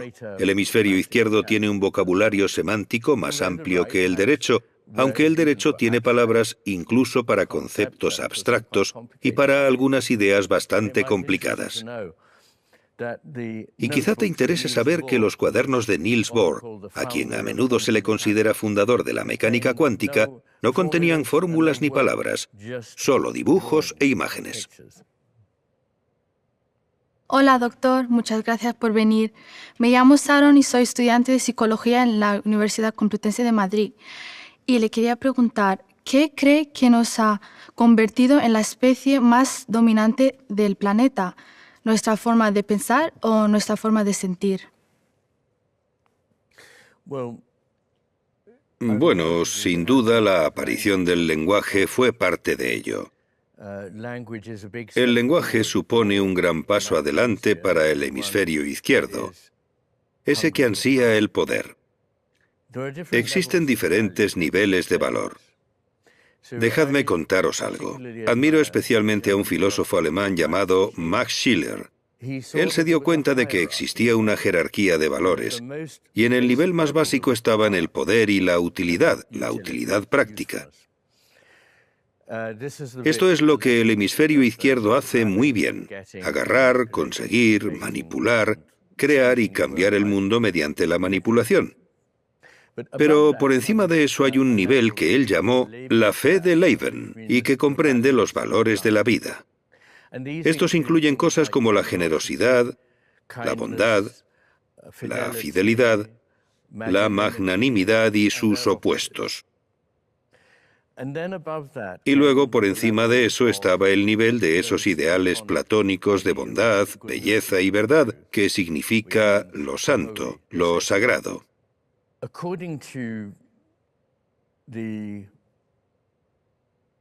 Según el materialismo reduccionista, esos valores superiores no importan realmente, salvo en la medida en que aumentan la utilidad. Si dices, el mayor valor es la utilidad, yo te pregunto, ¿utilidad para qué?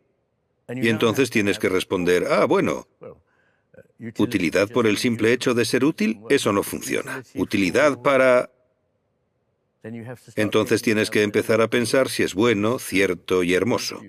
Así que no es una respuesta adecuada, pero es la forma de pensar del hemisferio izquierdo. Y es sin duda el poder que hemos desarrollado en nuestro hemisferio izquierdo lo que nos ha convertido, para bien o para mal, en la especie que domina, que manipula, que tiene poder. Y no estoy diciendo que el hemisferio izquierdo sea malo o inútil. No lo es. Eso sería un gran error. Por favor, no os quedéis con esa idea. Es un sirviente muy útil, pero no es un buen amo.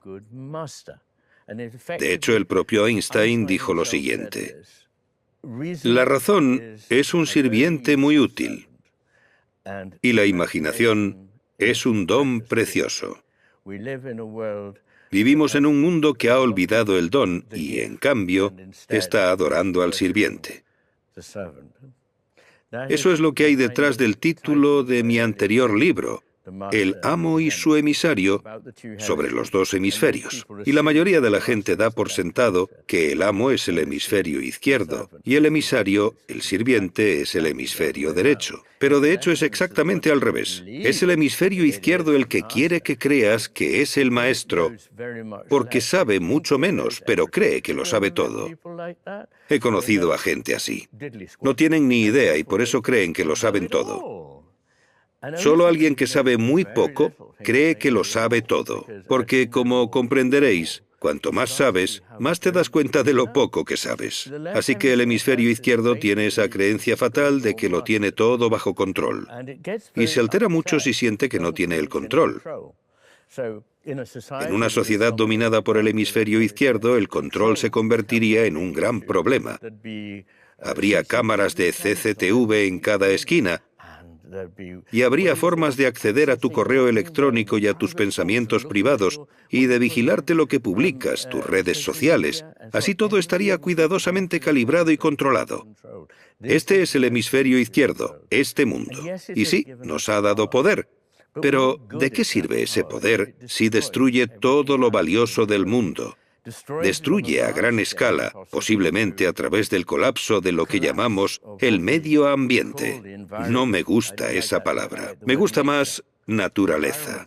Porque medio ambiente sugiere algo que me rodea, algo que no tiene nada que ver conmigo. Pero, por supuesto, sí que tiene que ver.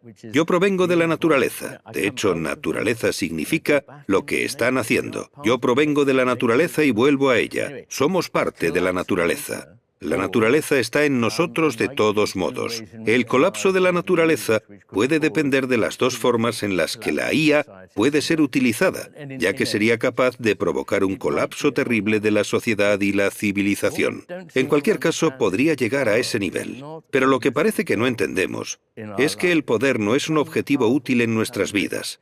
Hacerse poderoso, hacerse rico, no es un gran objetivo. A través de mi trabajo he conocido a mucha gente muy exitosa y muy rica. ¿Son las personas más felices que he conocido? Por supuesto que no.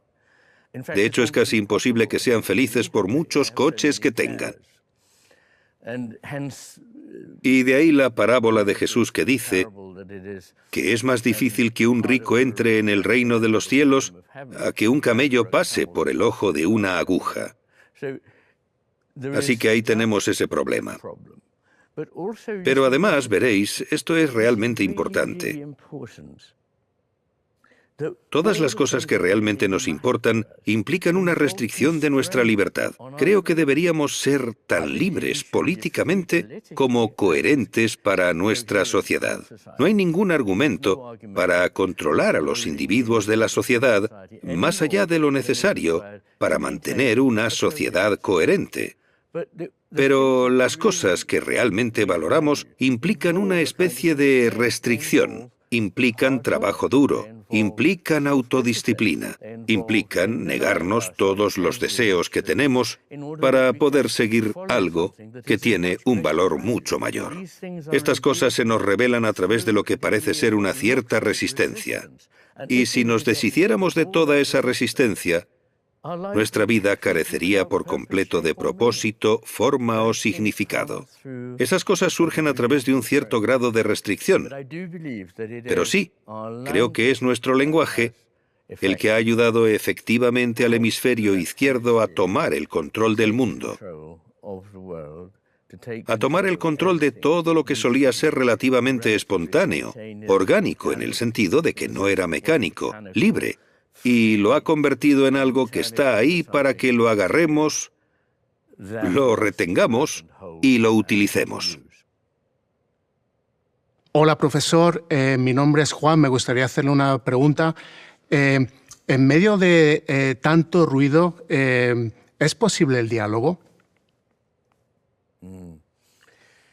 El hecho de que, como bien dices, estemos rodeados de tanto ruido no tiene precedentes y es muy perjudicial.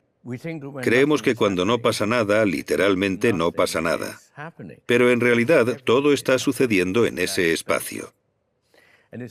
Y solo cuando somos capaces de cultivar ese espacio, empezamos a descubrir las cosas profundas que dan sentido a la vida y hacen que merezca la pena vivirla. Existe un concepto que algunos de vosotros habréis encontrado en el budismo llamado sunyata, que en sánscrito significa vacío. Nos volvemos vacíos. Pero no estamos vacíos de una forma pasiva e improductiva. Estamos vacíos de todo el desorden, de las brechas entre nosotros y la realidad. Se llevó a cabo un interesante experimento en el que se pidió a las personas que se sentaran en un laboratorio y durante solo 15 minutos no pensaran en nada. En realidad es bastante difícil de hacer a menos que se practique. Porque lo primero es empezar a pensar en no pensar en nada. No vamos a pensar en nada. A estas personas se les proporcionó una máquina que les administraba una descarga eléctrica. Dependía de ellas si la usaban o no. Pero un porcentaje sorprendentemente alto, no recuerdo el porcentaje exacto, utilizó esta máquina varias veces para administrarse la descarga y así tener algo de estimulación. Anhelaban tanto la estimulación que el simple hecho de estar sin ella, de estar en paz, les resultaba tan horrible que preferían la descarga eléctrica. Un hombre se administró 199 descargas en ese periodo. Esto es una señal de lo locos que estamos. Como sociedad estamos fundamentalmente locos. Tenemos más poder que nunca. Y para poder ejercer ese poder, necesitamos una sabiduría acorde, la sabiduría suficiente para saber cómo utilizarlo. Y de hecho, somos la generación con menos sabiduría que jamás haya existido. Creo que vosotros, las generaciones que vendrán después de nosotros, nos veréis como la gente más estúpida que jamás haya existido. A menudo pienso que en la escuela se debería enseñar a la gente una técnica que se utiliza en la terapia de pareja. Puede que algunos de vosotros hayáis ido alguna vez a terapia de pareja y puede que otros no. Pero así es como funciona la terapia de pareja. Hay dos personas que quieren llegar a un entendimiento que les permita seguir viviendo juntas o llegar a un punto en el que puedan seguir cada uno su camino. Y la técnica es la siguiente. Se invita a una de las personas a hablar. Y mientras esta habla, la otra persona dice, sí, pero recuerda aquella vez. Y el terapeuta dice, no, tienes que dejar que termine. En un momento te tocará a ti. Supongamos que la otra persona sigue hablando hasta que termina. Entonces el terapeuta se dirige a la otra persona y lo primero que le dice es, dime lo que acabas de oír. Esto es muy interesante. Porque muy a menudo la persona dice que ha oído esto o lo otro. Entonces la otra persona responde, eso no es para nada lo que estaba diciendo. Se han quedado atrapados en distintas posiciones. Ahora bien, eso no solo se aplica a una pareja, se aplica a todos esos debates tóxicos en las redes sociales. No es en absoluto lo que la otra parte está diciendo realmente. Estás escuchando lo que quieres oír. Necesitamos hacer estos ejercicios en los que escuchamos y somos capaces de ver el punto de vista de la otra persona. Y el hemisferio derecho es, de nuevo, lo siento, crucial para esto. Como digo, existe algo que incoherentemente se denomina teoría de la mente, porque no es una teoría y no se trata solo de la mente, pero no importa. La teoría de la mente significa que entiendes lo que otra persona quiere decir sin que te lo tengan que explicar. Solíamos decir que los niños no lo entendían hasta los 4 años aproximadamente. Sabían que otra persona podía no saber algo que ellos sabían o que ellos no sabían algo que otra persona podía saber.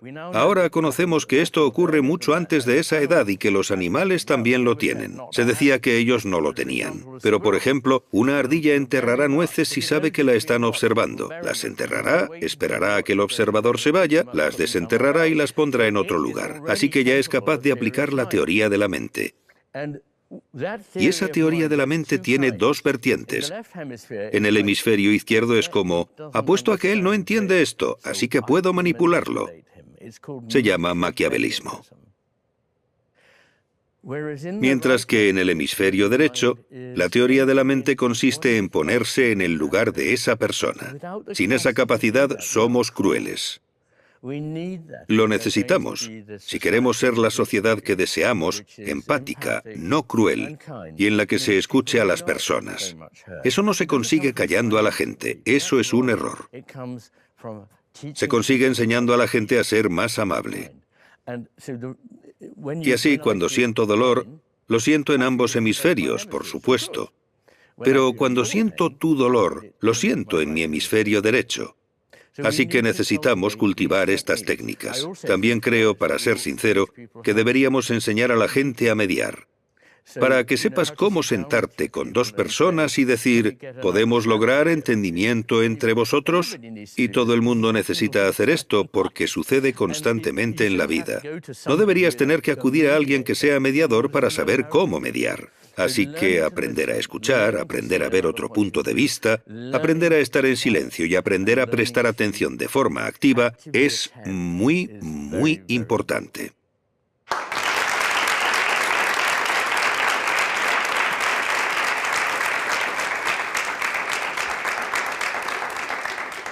Hola Ian, soy Beatriz.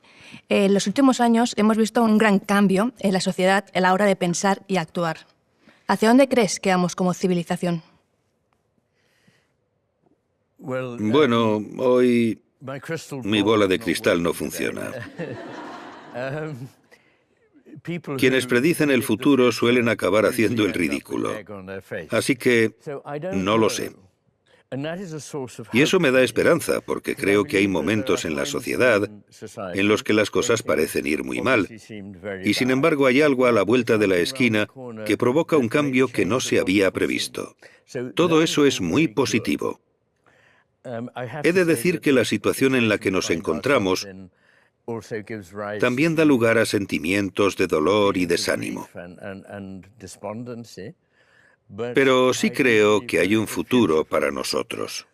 Lo que sí observo es que en Occidente, y esto lo analizo en la segunda parte del libro El maestro y su emisario, para aquellos de vosotros que estéis interesados en leer más, lo que observo, decía, es la civilización occidental desde los antiguos griegos, pasando por los romanos, el Renacimiento, la Reforma, la Ilustración, el Romanticismo, la Revolución Industrial, el Modernismo y el Posmodernismo. Y lo que intento analizar es cómo estas civilizaciones encarnaban el hemisferio izquierdo, el hemisferio derecho, ninguno de los dos o ambos. Y lo que parece ocurrir es que en 3 ocasiones, en el siglo VI a.C. en Grecia, luego de nuevo alrededor del año 0 en Roma, y por último en los siglos XIV y XV en Europa occidental, sucedió algo de forma repentina. ¿Y por qué ocurrió de repente? No lo sé. Quizás se debió a movimientos de población y cosas por el estilo.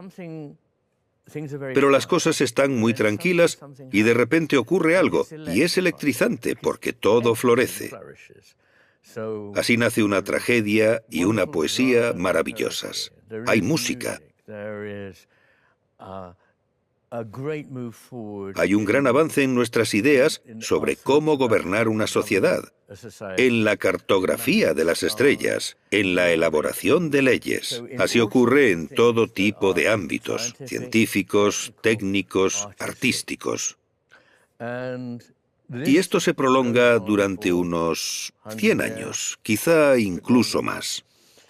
Y luego, tras un par de siglos, empieza a derivar en una dirección diferente. Y siempre es la misma dirección, hacia un desequilibrio a favor de la visión del mundo del hemisferio izquierdo, según la cual solo tenemos una visión limitada de las cosas. Hemos perdido la perspectiva general, y creo que ahora lo veo. Nos centramos en los detalles, pero no vemos el panorama general. Nos situamos en el aquí y en el ahora sin pensar de dónde venimos, en nuestros antepasados. Es muy importante y no es popular, y verdaderamente les debemos algo a nuestros antepasados que sufrieron para que nosotros pudiéramos tener lo que tenemos. Y no eran estúpidos solo porque no tuvieran tecnología. Probablemente eran más sabios que nosotros y deberíamos saber de ellos, aprender de ellos y respetarlos. Y no pensamos en quiénes vendrán después de nosotros. No nos importa siempre y cuando nos divirtamos. Pero si realmente no nos preguntamos cómo conservamos este hermoso mundo para nuestros hijos, nuestros nietos y quienes vengan después, estamos perdidos. Así que hemos perdido esa perspectiva y la hemos perdido tanto en el espacio como en el tiempo. Por ejemplo, si se puede ubicar la basura en algún otro lugar del mundo donde puedan aguantarla, fenomenal, porque así nosotros no tenemos que hacerlo. No vemos la imagen completa y tampoco lo vemos intelectualmente. Estamos cegados. Y todo esto tiene algo de metafísico. No hay nada como poder desprenderse de ello. Todo tiene un significado o una falta de significado y una forma de ser alcanzable. Y solo cuando usamos nuestro cerebro para entender qué es lo que vemos, es cuando llegamos a ver más profundamente. En este momento es como si estuviéramos patinando sobre la superficie de todo el tiempo. No nos damos tiempo para bucear, no hay profundidad, se podría decir así. Ya no hay profundidad en el mundo. Así que creo que nos estamos adentrando en ese mundo y en un mundo dominado por ideas de control y predicción, de sistematización. Lo único está desapareciendo. Todo el mundo es solo un representante de un tipo, de una raza, de una clase, de un sexo o de lo que sea, en lugar de ser simplemente quien es. Así que creo que vivimos en un mundo en el que pensamos que las cosas se pueden describir fácilmente con el lenguaje, que se pueden abstraer, que se pueden encajar en un sistema que tiene algoritmos que nos llevan a las respuestas. Creemos que será mejor si tenemos un control cada vez más sistemático sobre él. Es un mundo ideal. Veréis, el hemisferio izquierdo tiene mucha prisa por conseguir las cosas rápidamente. Es lo que llamamos aquí te pillo, aquí te mato. Significa que te lanzas a por ello y puede que cometas un error, pero aún así lo intentas. Y esa no es una tendencia muy útil cuando empiezas a pensar. Está bien cuando lo único que haces es ir a comer, pero no es una buena idea cuando realmente te paras a pensar en lo que te estás encontrando. Así que esta idea del pensamiento en blanco y negro del hemisferio izquierdo está ahora muy presente en nuestra sociedad. No hay un ambos, no hay un ¿pero qué pasa con esto? Y la calidad que es tan importante. La calidad lo es prácticamente todo. Es la suma de las cualidades de algo lo que lo convierte en lo que es. Pero en cambio nos centramos solo en la cantidad. ¿Cuánto? ¿Te has dado cuenta de que la calidad se está deteriorando, pero la cantidad está aumentando? Pagas más para tener menos en términos de calidad. Y en este mundo estamos enfadados unos con otros, estamos desconectados del mundo físico. Nos sentamos frente a nuestras pantallas, todo se ha vuelto demasiado bidimensional y las artes se han deteriorado, ya no nos hablan de forma visceral. El gran arte, aunque sea muy intelectual, como la música de Bach, que se aprecia con el intelecto, habla al intelecto, pero también habla sin necesidad de ser explicado al espíritu, al alma, a las emociones. El arte siempre ha sido así, pero ahora ¿te has dado cuenta de que ninguna obra de arte puede valerse por sí misma y hablar por sí misma? Siempre hay un texto cuidadosamente elaborado que te explica lo que realmente significa. En cuanto tienes que recurrir a eso, ya no es arte, es un pequeño boceto. Se ha perdido ese diálogo directo y encarnado contigo. Se ha vuelto demasiado inteligente, se ha vuelto demasiado intelectual. Se ha desplazado hacia el hemisferio izquierdo, lo cual en realidad no es sensato. Así que todos estos movimientos que vemos a nuestro alrededor, así como el estrangulamiento de todo por parte de la burocracia, incluso en las instituciones que conozco, los hospitales y las universidades. Durante mi vida he visto cómo las burocracias han florecido. Es casi como un cáncer que ha crecido y crecido y crecido y devora cada vez más recursos que antes se gastaban en educación o en atención sanitaria, que son realmente las razones para tener hospitales y universidades. Pero no, Ahora gran parte de ese dinero se destina a la burocracia. Y lo que hace la burocracia es crear un montón de normas y casillas que hay que marcar, y así sucesivamente. Y de esta manera, solo se conseguirán médicos mediocres. Solo se conseguirán profesores mediocres, muy malos. Los profesores deben tener libertad total. Mis profesores me hablaban desde su experiencia, desde su sabiduría, de corazón a corazón. Se transmitía una chispa. Eso nunca se puede transmitir si se recurre a un algoritmo, si hay que cumplir una serie de requisitos y cosas por el estilo. Así que eso me parece el lado negativo del mundo al que nos dirigimos, y todo se ve amplificado por la IA, que es realmente el hemisferio izquierdo con esteroides. Es el hemisferio izquierdo que tiene todo lo que sabemos, lo extrae, lo consulta y luego nos devuelve algo que le han enseñado, que sería lo que diría una persona en esta circunstancia, pero sin ser una persona. Todavía no tiene forma física, todavía carece de emociones, no tiene alma, no sabe que va a morir, carece de todas esas cosas que realmente nos emocionan y hacen que nuestras vidas sean lo que son. No puede ser una persona. No me preocupa que las máquinas lleguen a ser personas, lo que me preocupa es que las personas se conviertan en máquinas. Y ya está pasando. Y si no te comportas como una máquina, no consigues hacer nada. Es así. Antes, si tenías un problema, cogías el teléfono, hablabas con alguien 5 minutos y asunto resuelto. Pero ahora tienes que conectarte a Internet y pasar una eternidad dando vueltas y vueltas al estilo de Escher en bucles que no tienen fin. Y estás desperdiciando tu vida. Así que esto es lo que me preocupa. La expansión de la burocracia y la expansión de la IA. Creo que son cosas muy preocupantes. Así que sí, creo que nos dirigimos hacia otro colapso civilizatorio.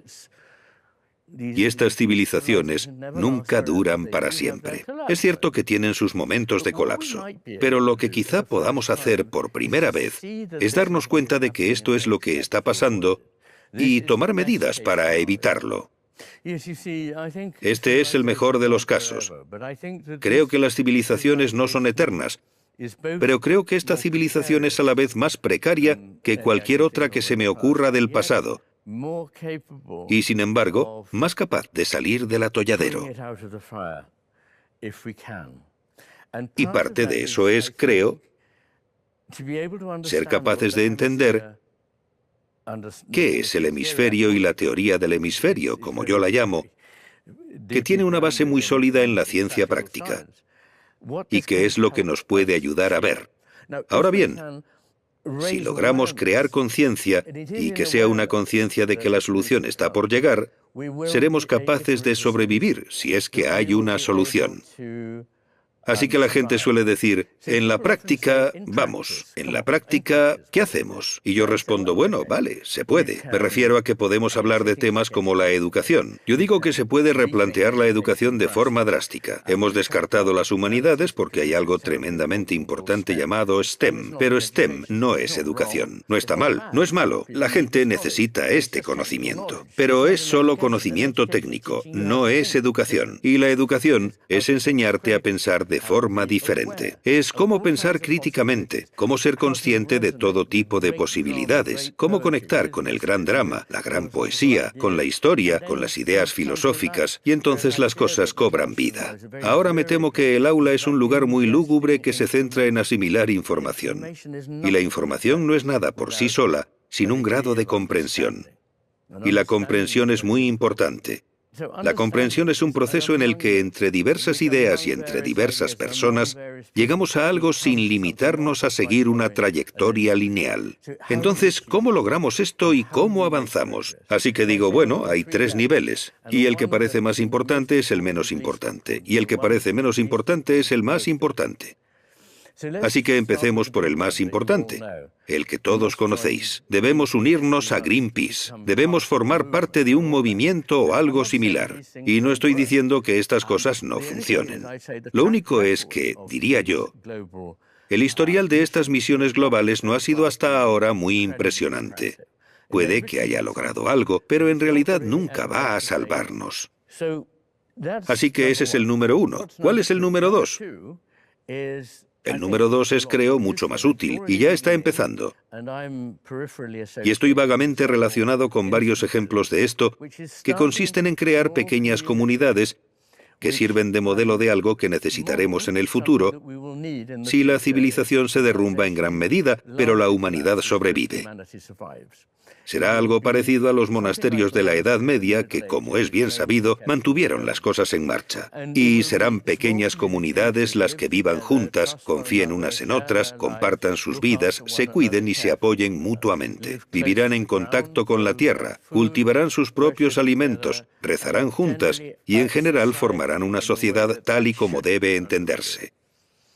Y eso sería maravilloso, porque crecerían y luego se extenderían a otros lugares, ya que no queremos volver a ser demasiado grandes. Queremos que crezcan en armonía con los demás. Y esa sería una forma de ayudar realmente a asegurar nuestro futuro, porque implicaría una visión y una forma de ver las cosas, una forma de pensar, que no es solo producto de la utilidad. Y lo tercero es esto, y suena inútil, pero es lo más importante. La buena noticia es que no tienes que presentar una solicitud para pedir una subvención. No tienes que convencer a mucha gente de que esto es algo útil que hacer. Eres tú. No se te pide que salves los problemas del mundo, lo cual es mejor así, porque no puedes. Sería muy poco razonable. Pero lo que se te pide es que no seas irresponsable contigo mismo, sino que seas responsable ante aquello que se te dio. Eres un caso particular, un caso único. Solo existes una vez, y lo que eres importa para la totalidad de la creación.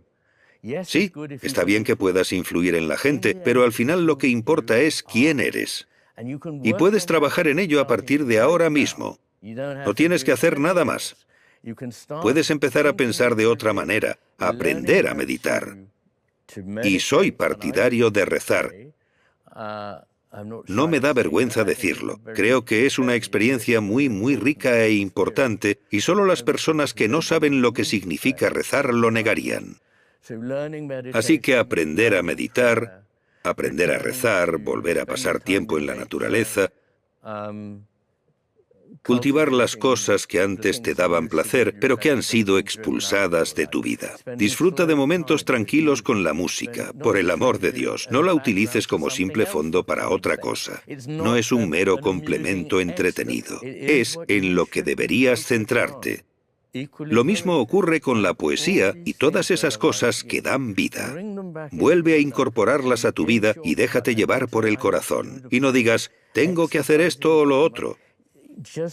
Simplemente empieza a ser una persona diferente. Y la gente puede decir, sí, pero yo soy así.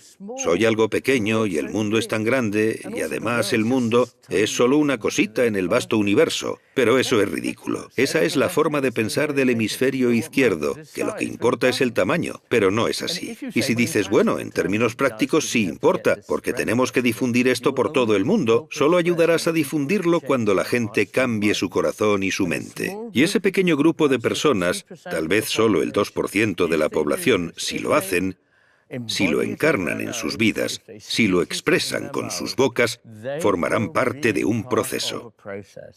La gran antropóloga Margaret Mead dijo, nunca dudes de que un pequeño grupo de personas con una visión determinada pueda cambiar el mundo. De hecho, nada más lo ha hecho jamás. Así que, no te desesperes. Empieza a fijarte en tu propia vida.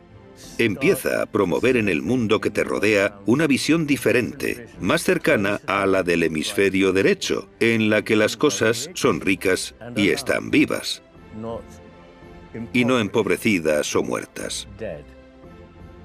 Muchas gracias.